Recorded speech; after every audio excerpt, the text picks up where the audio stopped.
নমস্কার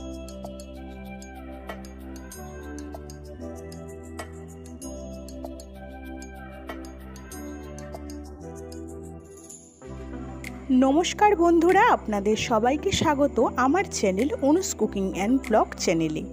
আজ আমি আপনাদের সাথে শেয়ার করব ডালের পকোড়া। গরম গরম ভাত ডালের সাথে এই রকম মুচমুচে ডালের পকোড়া থাকলে কিন্তু একদম জমে যায়। আমিষ বা নিরামিষ দুই রকমভাবেই তৈরি করতে পারবেন।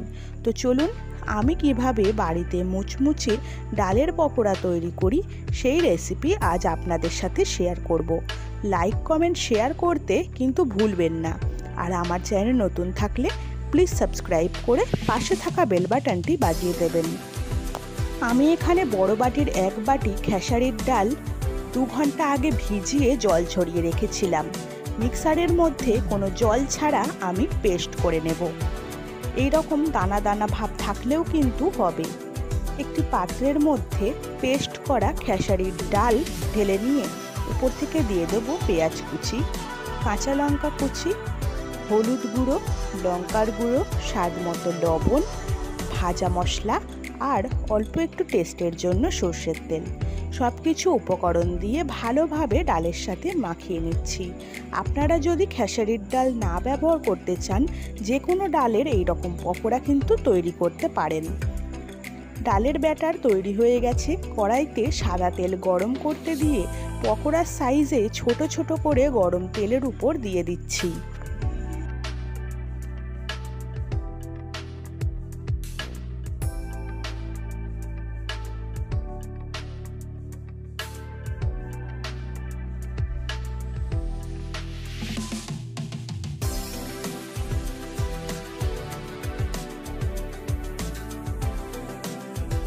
এক পিঠ ভাজা হয়ে গেলে গ্যাসের ফ্লেম একটু মাঝারি করে উল্টে পাল্টে ভালোভাবে লালচে লালচে করে ভেজে নিতে হবে।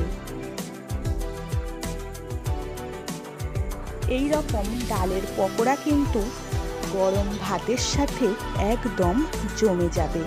সাথে একটু ডাল দিয়ে ভাত মেখে এই রকম পকোড়া মুখে দিলে আর তো কোনো জবাবই নেই। এই রকমভাবেই লালচে লালচে করে আমি পকোড়াগুলো তুলে নিচ্ছি।